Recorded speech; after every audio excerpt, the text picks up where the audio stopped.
بسم اللہ الرحمن الرحیم۔ گمنام ہیرو کے معزز ناظرین، السلام علیکم۔ آئیے چلتے ہیں کہانی کی طرف۔ میں دماغی طور پر اپنی جگہ حاضر ہو گیا۔ سی سرپینٹ میرے سامنے ایک کرسی پر بیٹھا ہوا مجھے غور سے دیکھ رہا تھا۔ میں نے مسکرا کر کہا، مجھے افسوس ہے، صبح سے تم مجھے اپنی فیملی کے ساتھ کھانے کے لیے کہہ رہے ہو اور وقت نہیں مل رہا ہے۔ میں سمجھ رہا ہوں آپ بہت مصروف ہیں، یہ سمجھ میں نہیں آتا آخر آپ کھاتے کب ہوں گے۔ میں نے ہنستے ہوئے اٹھ کر کہا، آپ جتنی بھی مصروفیت ہو، پہلے میں تمہاری فیملی کے ساتھ کھانا کھاؤں گا، چلو۔ وہ خوش ہو گیا۔ اس نے فوراً ہی انٹرکام کے ذریعے اطلاع دی، تمام مسلح گارڈز کو چوکنا رہنے کے لیے کہا اور یہ وارننگ دی کہ یہاں سے رہائش گاہ تک جانے کے دوران اگر فرحاد کو کوئی نقصان پہنچا تو انہیں اذیت ناک موت کا سامنا کرنا پڑے گا۔ وہاں سے اس کی رہائش گاہ زیادہ دور نہیں تھی، میں 10 منٹ میں پہنچ گیا۔ اس کی بیوی اور بچوں نے مجھے بڑی ہی گرم جوشی سے خوش آمدید کہا۔ وہ سب مجھے یوں دیکھ رہے تھے جیسے پہلی بار کسی انسان کو دیکھ رہے ہوں۔ میں نے ہنستے ہوئے کہا، میں تم میں سے ہر ایک کی سوچ پڑھ کر بتا سکتا ہوں کہ اس وقت میرے متعلق کیا سوچا جا رہا ہے۔ سرپینٹ کی شریکے یات نے پوچھا، کیا آپ کو اس بات کا اندیشہ نہیں ہے کہ ہم کھانے میں کچھ ملا کر دے سکتے ہیں؟ میں یہاں آنے سے پہلے تمہارے اور باورچی وغیرہ کے ذہنوں کو اچھی طرح پڑھ چکا ہوں۔ تم لوگ مجھ سے کسی طرح بھی دشمنی مول لینا نہیں چاہتے ہو، بلکہ زیادہ سے زیادہ اپنی دوستی کا یقین دلانا چاہتے ہو۔ ہم میز کے اطراف بیٹھ کے پھر کھانے کے دوران ہنس نے بولنے لگے۔ میں جان بوجھ کر زیادہ سے زیادہ ہنسی مذاق کر رہا تھا تاکہ مسلسل دماغی تھکن دور ہو جائے۔ سی سرپینٹ کی بڑی بیٹی جو 14 برس کی تھی، وہ بات بے بات پر ہنستے رہنے کی عادی تھی۔ لطیفے خوب یاد تھے، رہ رہ کر کہتی تھی، انکل میں آپ کو ایک لطیفہ سناتی ہوں، پھر وہ سنانا شروع کر دیتی۔ اس کا انداز بہت ہی معصومانہ اور پرمزاح ہوتا تھا۔ میں بے اختیار ہنسنے لگتا تھا۔ میں نے کہا، سرپینٹ فرض کرو میں دشمنی پر اتر آتا، خدا نہ کرے تمہاری بیوی کو اور ان پیارے پیارے معصوم بچوں کو ہلاک کر دیتا تو پھر تمہارے پاس کیا رہ جاتا؟ وہ ایک گہری سانس لے کر بولا، میں خدا کا شکر ادا کرتا ہوں، اس نے ہمیں عقل دی اور تمہیں بھی سوچ سمجھ کر عمل کرنا سکھایا ہے۔ اگر تم سمجھداری سے کام نہ لیتے تو آج جانے کہ میرا کیا اشر ہوتا۔ یہی کہ تم یہاں خالی ہاتھ بیٹھے رہتے، نہ بیوی ہوتی نہ بچے، صرف سمگلنگ کا مال ہوتا۔ میرے دوست، یہ اتنی بڑی دنیا بیوی کی وفا اور بچوں کی معصومیت سے خوبصورت ہے، سمگلنگ کے مال سے کبھی خوبصورت نہیں ہوتی۔ آج تمہارے بیوی بچے محفوظ ہیں، کل کوئی مجھ سے زیادہ دشمنی پر اتر آیا تو کیا ہوگا؟ تم یہ دھندا کیوں نہیں چھوڑ دیتے؟ تمہارے پاس کافی دولت ہے، کسی دوسرے ملک میں چلے جاؤ اور وہاں سکون سے اپنے بیوی بچوں کے ساتھ زندگی گزارو۔ اس کی بیوی نے کہا، بھائی آپ میرے بھائیوں سے بڑھ کر ہیں، میں بھی انہیں یہی سمجھاتی ہوں، کاش آپ کی باتوں کا اثر ہو جائے اور یہ سارے دھندے چھوڑ کر ہمارے ساتھ زندگی گزاریں۔ میں وعدہ کرتا ہوں تمہارے یہاں سے جاتے ہی اپنا ضروری سامان دوسرے ملک منتقل کروں گا، وہاں میرا بینک اکاؤنٹ بھی ہے، پھر میں بیوی بچوں کو لے کر چلا جاؤں گا اور گمنامی کی زندگی گزاروں گا۔ میں نے ان سے باتیں کرنے کے دوران ایک ذرا عزت علی کے دماغ میں جھانک کر دیکھا، وہ ابھی تک وہاں سے روانہ نہیں ہوا تھا۔ میں نے پوچھا، کیا بات ہے؟ کچھ نہیں، میں نے سوچا جب تم میرے آدمی کے میک اپ میں آؤ گے تو اس کے لیے پہلے ہی ماسک تیار کر لوں تاکہ تمہیں میک اپ میں دشواری نہ ہو اور کوئی تم پر شبہ نہ کرے۔ یہ ماسک تیار ہونے ہی والا ہے، میرے آدمی بڑے ماہر ہیں، میں آدھے گھنٹے کے بعد یہاں سے روانہ ہو جاؤں گا۔ میں پھر دماغی طور پر حاضر ہو گیا۔ سرپینٹ کی بیوی نے میری طرف سویٹ ڈش بڑھائی۔ میں نے کہا، میں کھانے کے بعد میٹھا نہیں کھاتا، اس کی جگہ چائے یا کافی پیتا ہوں، میں اپنے ہاتھوں سے کافی بنا کر لاتی ہوں۔ وہ وہاں سے اٹھ کر چلی گئی۔ اس کی بڑی بیٹی میرے پاس آ کر کہنے لگی، انکل آپ کو کیرم کھیلنا آتا ہے؟ سرپینٹ نے ڈانٹ کر کہا، یہ کیا حماقت ہے، یہاں تمہارے انکل کی جان پر بنی ہوئی ہے، دشمن چاروں طرف سے گھیر رہے ہیں اور یہ تمہارے ساتھ کیرم کھیلیں گے؟ میں نے ہنستے ہوئے کہا، کیوں نہیں، میں اپنی بیٹی کے ساتھ ضرور کیرم کھیلوں گا۔ اس کا بڑا بیٹا جان بلی بھی ہمارے کھیل میں شریک ہونے کے لیے تیار ہو گیا۔ میں نے کہا، بھائی میں کھیلنے کے لیے تو تیار ہوں لیکن تم میں سے کوئی جیت نہیں سکے گا۔ جان بلی نے اپنے سینے پر ہاتھ مارتے ہوئے کہا، میں کیرم کا چیمپئن مانا جاتا ہوں۔ سرپینٹ کی بیٹی نے کہا، یہ ہو ہی نہیں سکتا۔ انکل سے بھلا کوئی کسی میدان میں جیت سکا ہے؟ میں انکل کی طرف سے شرط لگانے کو تیار ہوں۔ دونوں بہن بھائی میں شرط لگ گئی۔ ہم دوسرے کمرے میں آئے جہاں کیرم رکھا ہوا تھا۔ سی سرپینٹ بھی ہمارے ساتھ چلا آیا۔ حالانکہ بچکانہ کھیل تھا، لیکن مجھ جیسا آدمی شریک ہو رہا تھا تو وہ کیسے دلچسپی نہ لیتا۔ آخر کھیل شروع ہوا۔ پہلا شاٹ جان بلی کا تھا۔ کھیل کے دستور کے مطابق وہ سفید گوٹ پاکٹ میں ڈالنے والا تھا، لیکن بے اختیار کالی گوٹ کو پاکٹ پر ڈالنے لگا۔ اس کی بہن نے تالی بجاتے ہوئے کہا، شیم شیم، کھیلنا تو آتا نہیں، اپنی گوٹ کی بجائے انکل کی گوٹوں کو پاکٹ میں ڈالتے جا رہے ہو۔ بلی نے پریشان ہو کر کہا، میں نشانہ تو ٹھیک لیتا ہوں، مگر اسٹرائکر کالی گوٹ کی طرف چلا جاتا ہے۔ سرپینٹ نے ہنستے ہوئے کہا، بیٹے خواہ مخواہ کھیل رہے ہو، تمہارے انکل کیرم کو ہاتھ بھی نہ لگائیں گے اور جیتتے چلے جائیں گے، تم کھیلتے رہو گے اور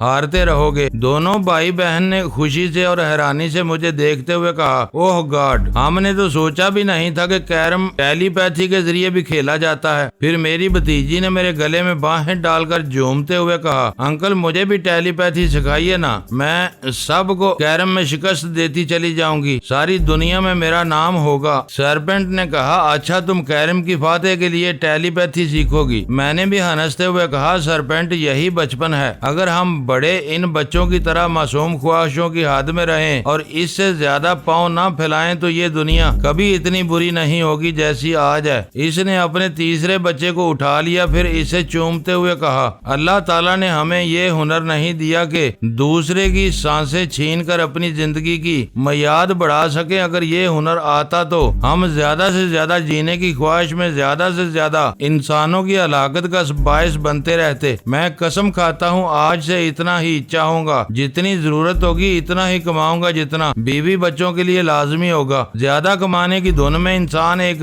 مہذب درندہ بن جاتا ہے۔ اس کی بیوی میرے لیے کافی لے آئی، دور ہی سے کافی کی خوشبو بتا رہی تھی کہ بہت عمدہ ہے۔ میں نے اس کا شکریہ ادا کرتے ہوئے پیالی لی، چند سیکنڈ کے لیے خیال خوانی کی پرواز کی، پھر واپس آ کر سرپینٹ سے کہا، میرا دوست عزت علی ہیلی کاپٹر میں آ رہا ہے، اپنے آدمیوں کو ایک بار پھر تاکید کر دو، اس کا شایان شان استقبال کیا جائے اور اپنے ہی آدمیوں میں چھپے ہوئے دشمنوں سے ہوشیار رہیں، ایسا نہ ہو کہ کوئی اسے نقصان پہنچا دے۔ میں ایسا نہیں ہونے دوں گا، میں خود جا رہا ہوں۔ وہ جانے لگا۔ میں نے کہا، میں تمہارے گھر سے روانگی کے وقت ہی نکلوں گا، لہٰذا عزت علی کو یہیں لے آؤ۔ وہ چلا گیا۔ میں نے کہا، مسز سرپینٹ، اب میں خیال خوانی شروع کروں گا تاکہ دماغی طور پر اپنے دوست عزت علی کے دماغ میں رہوں اور اس کی حفاظت کرتا رہوں، اس لیے تنہائی چاہتا ہوں، آپ میرے ساتھ دوسرے کمرے میں آئیں۔ اس کی بیٹی نے کہا، انکل میں بھی آپ کے ساتھ چلوں گی، دیکھوں گی کس طرح خیال خوانی کرتے ہیں۔ ماں نے ڈانٹ کر کہا، یہ کیا بچپنا ہے، انکل سے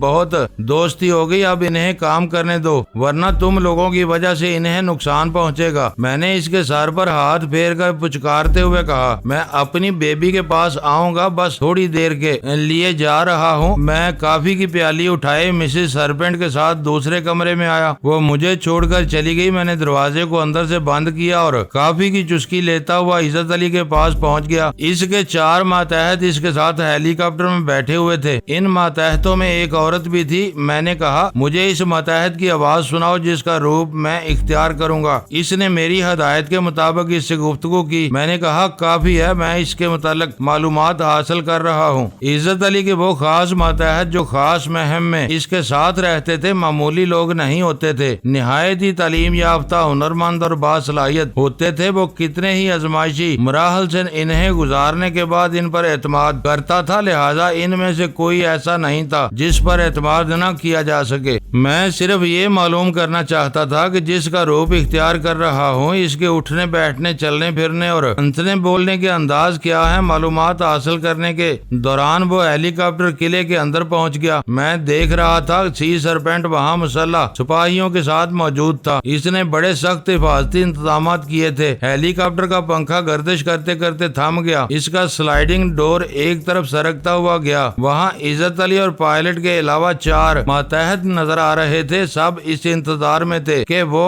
بڑے اطمینان سے ہیلی کاپٹر سے اتر آئیں گے اور سی سرپینٹ سے مسافہ کریں گے، لیکن اچانک ہی کوئی چیز اندر سے اچھل کر بلند ہوئی، پھر نیچے زمین پر آ گئی۔ بلندی سے پستی میں آنے والی چیز اپنا توازن قائم نہیں رکھ سکتی، یقیناً لڑکتی جاتی ہے، لیکن وہ زمین پر پہنچتے ہی دونوں پاؤں جما کر کھڑی ہو گئی، دونوں ہاتھ کمر پر رکھ لیے، اس کا سینہ تن گیا تھا، گردن اکڑ گئی تھی، وہ یوں گرا کر سی سرپینٹ کو دیکھ رہی تھی جیسے کسی پر اعتماد نہ کرتی ہو، اپنی آنکھوں کی زبان سے وارننگ دے رہی تھی، خبردار، با ادب انٹرپول کا فلائنگ آفیسر آ رہا ہے۔ وہ نیما تھی، اس سے پہلی ملاقات سنگاپور میں ہوئی تھی، وہ بین الاقوامی سراغر سا تنظیم انٹرپول کے چیف فلائنگ آفیسر عزت علی کی دستے راست تھی۔ ابھی سی سرپینٹ اسے نظر بھر کر دیکھ بھی نہ سکا تھا کہ دوسرا ماتحت اچھل کر فضا میں کلا بازی کھاتا ہوا ہیلی کاپٹر کی چھت پر پہنچ کر کھڑا ہو گیا۔ اس کے بعد تیسرے نے بھی یہی کرتب دکھائے، وہ ہیلی کاپٹر کے دوسرے سرے کی چھت پر کھڑا ہو گیا، چوتھے نے کلا بازی کھائی اور ہیلی کاپٹر کے دوسری طرف پہنچ گیا۔ یوں دو ماتحت ہیلی کاپٹر کے دائیں بائیں تھے اور دو ماتحت اس کی چھت پر کھڑے ہو گئے تھے، یعنی چاروں طرف سے یوں اس کا محاصرہ کر لیا تھا کہ ان کا باس باہر آتا تو چاروں طرف نظر رکھی جاتی۔ قارئین کو یاد آ گیا ہوگا کہ وہ چاروں سنگاپوری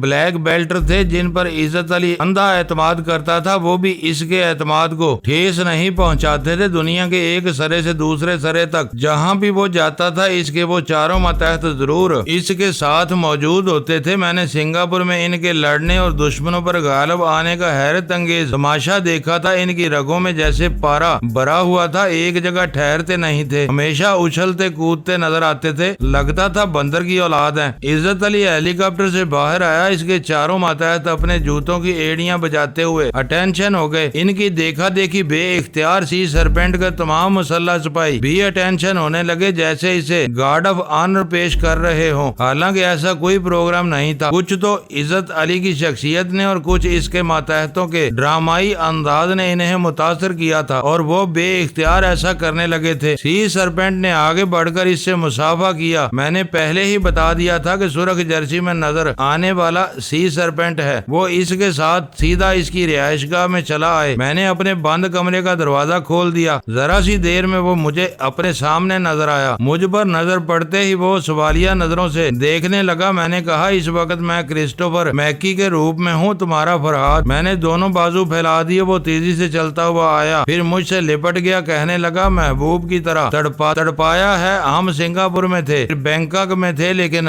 ہماری ملاقات نہ ہو سکی، تم برما تھے، میں بھی وہیں موجود تھا، لیکن قسمت میں ملاقات نہیں لکھی تھی، آج ملنا تھا سو آج مل رہے ہیں۔ میں نے کہا، پہلے کام کی بات ہو جائے، یہ جو تم اپنے ساتھ سنگاپوری محافظوں کو لے کر آئے ہو تو ان کے قد 5 فٹ سے زیادہ نہیں ہے، میں ان میں سے کس کے روپ میں جاؤں گا؟ اس نے میرے شانے کو تھپکتے ہوئے کہا، میرے دوست تم بھول رہے ہو، میرا پائلٹ تمہارے قد و قامت کا آدمی ہے، تم اسی کے روپ میں جاؤ گے۔ میں نے سی سرپینٹ سے کہا، اپنے مسلح جوانوں کو رہائش گاہ سے ذرا دور رکھو، کسی کو پتہ نہ چلے یہاں کیا ہو رہا ہے۔ وہ پہلے ہی اپنے جوانوں کو تاکید کر چکا تھا، ایک بار پھر انہیں کہنے کے لیے چلا گیا۔ میں نے عزت علی سے کہا، اپنے اس پائلٹ کو بلا لو، میں اسے سامنے بٹھا کر میک اپ کروں گا، اس کی ضرورت نہیں ہے، میں میک اپ کا سارا سامان لے آیا ہوں، اس کا ماسک بھی ہے اور مختلف زاویوں سے اس کی تصویر بھی موجود ہے، آخر پائلٹ کو یہاں بلانے میں کیا قباحت ہے؟ عزت علی نے مسکراتے ہوئے کہا، میں انسانی نفسیات سے کھیلنے کا عادی ہوں، میرے ماتحت ہیلی کاپٹر سے اترتے ہوئے ہی بازیگری کے کرتب دکھا رہے تھے، اس کا مقصد یہی تھا کہ اس آس پاس کے تمام مسلح جوانوں اور سی سرپینٹ وغیرہ کی توجہ اپنی طرف مبذول کر لیں، اور یہی ہوا۔ اس دوران وہ پائلٹ ہیلی کاپٹر کی سیٹوں کے درمیان چھپ گیا ہے، کسی نے اس کی طرف دھیان نہیں دیا، مجھے یقین ہے میرے پائلٹ کو سب نے نظر انداز کر دیا ہے، اب تم پائلٹ بن کر جاؤ گے اور وہ راستے میں رسے کے ذریعے ہیلی کاپٹر سے اتر جائے گا۔ میں آئینے کے سامنے آ کر بیٹھ گیا، عزت علی اٹیچی کھول کر میک اپ کا سامان نکالنے لگا، میں نے ماسک کو ہاتھوں میں لے کر دیکھا، پھر اسے چہرے پر چڑھانا شروع کر دیا۔ اس دوران سوچ کے ذریعے کہا، میک اپ کرتے وقت میں خیال خوانی کے ذریعے گفتگو کروں گا تاکہ لب نہ ہلانے پڑے، اس کے علاوہ دیواروں کے بھی کان ہوتے ہیں، کوئی اہم بات ہوگی تو خیال خوانی کے ذریعے ہی ہونا چاہیے۔ ابھی میں سونیا اور رسونتی سے باتیں کرنے جا رہا ہوں، تم میری خیال خوانی کا خیال نہ